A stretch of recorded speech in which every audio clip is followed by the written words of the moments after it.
So we got this pan bait, a jointed swim bait here, lipless bait. Had a few questions about painting this bluegill style bait into a bluegill, a realistic looking bait. So here's my best crack at it.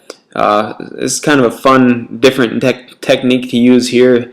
I'll start off, I kind of roughed it up like I normally do with light sandpaper. I'll end up hitting it again here. I'm just going over black where there's the deep grooves in the fins and the gill plate there. You'll on this bait in particular, and any bait that has the deep grooves in the molded plastic, this will work well on too. But what I do here is I'll go ahead and just paint black, and there's no just paint wherever you want. We're going to go back through and lightly sand off the black paint, and you're going to be left with what's left in the grooves there. So go ahead and just kind of, this one here in particular, I'm painting all the fins and the gill plate. So now once I got that dry, hit it with the blow dryer a little bit, just like normal. I just got this 320 grit like emery cloth sandpaper here. Just go ahead and hit the bait and take the top coat of the paint off, and you're left with what's left in the grooves that you painted there. So as you can see, that's starting to come through around the gill plate there, and you can leave as much as you want or as little. You can leave, I don't know, it kind of gives more of a realistic look to the bait, I think. I did this for some walleye bait, a walleye pattern, and it worked pretty well with. Looked pretty good after I was done, but this here looks pretty good too. Like I said, try it on any bait. It's just an added step, and it might bring your bait to the next level. So once I'm about done here, this will basically be a transparent, I won't put a white base coat down. So there's what you're kind of left with, kind of a cool effect once you see that through the paint. So definitely worth a try to do it. So now I've got a light purple mixed up. It's basically a transparent purple, pretty light mixed with white paint. So this is basically almost a base coat. I'm not really going on too thick with it though. I'm just basically trying to get some color to the bait itself. As you can see, it's getting on there, but we'll cover up most of it anyhow. Just it helps some of the other colors to adhere to it too. But as far as mixing ratio on it, I'm not even sure. I sometimes, when I mix paint, I just add a little bit of this and a little bit of that until I kind of get a color that I think is cool or that I had in mind. So as you can see, what paint I am putting down, you can still see the black through the grooves.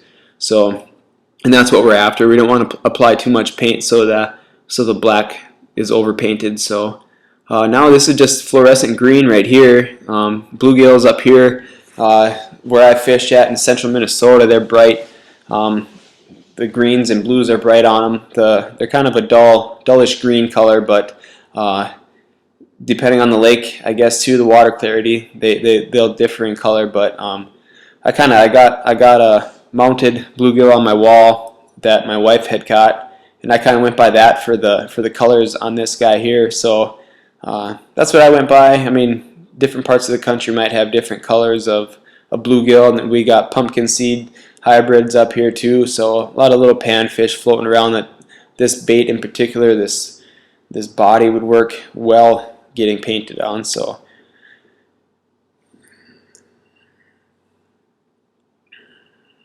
here I got a stencil I cut out. This is just kind of a jaggedy stripe pattern, I guess you could say, and this is that sepia color, kind of that light brown. And just going over it, I got the bait just sitting flat on the table there, just to hold it from the best way to do it there. There you can see the lines there. Some of these stencils and patterns that I've done, I'm a machinist in my real job, so I kind of have access at some cool tooling to build some stuff that I have. So that's where this little pattern came from, this kind of stripe stencil. So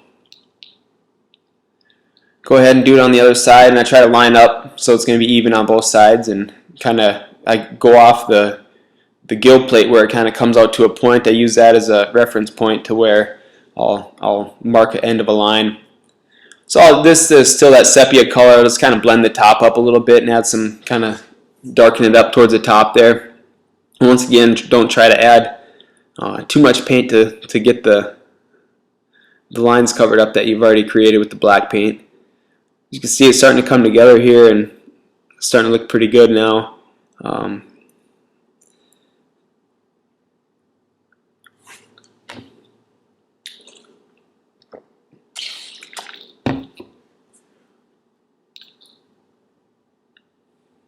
So here I got some black. I'm just going to kind of hit the tips of the fins a little bit here to darken them up, and just a little bit on the top of the body itself. I don't really want to add a lot of black to you know, make it opaque really, but just enough to kind of give it a little darker look up on top.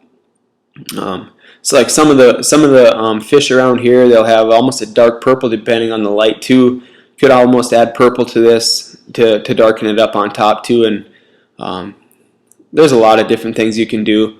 Like I said, depending on how the fish look coming out of your lake or the area that you fish. So definitely reference photos if you can find some on the internet, or if you have fish that you've caught that you have pictures of, works real good too. So I do that with a lot of other fish, I guess, species that if you try to mimic a bait pattern. So, and now go underneath here. This is just a fluorescent orange. Just kind of lighten it up down there and brighten it up. Usually shooting around 15 psi. I didn't vary anything here. Just kind of basic spray and paint here.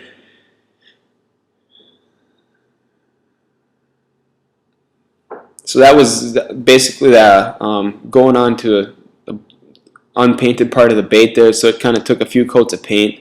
So I'd stop and dry it. Now here you can I cut a stencil for this. I just like cutting stencils for, you could have nice sharp lines where the gill plate is on here, and just adding the blue, and that's what you try to do here is you try to paint kind of more of the edge of the stencil, and like compared to painting on the bait itself, and just kind of let the overspray shoot onto the bait where you get most of it on the stencil itself.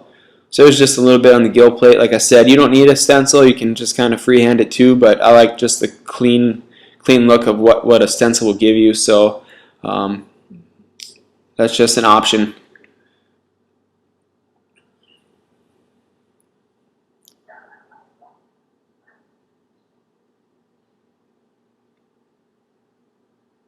And there I'm just getting under kind of the throat there of the bait with the blue, and that's about it. And you're going to want to brush on your clear coat for this so the joints don't get plugged up and the bait will swim properly.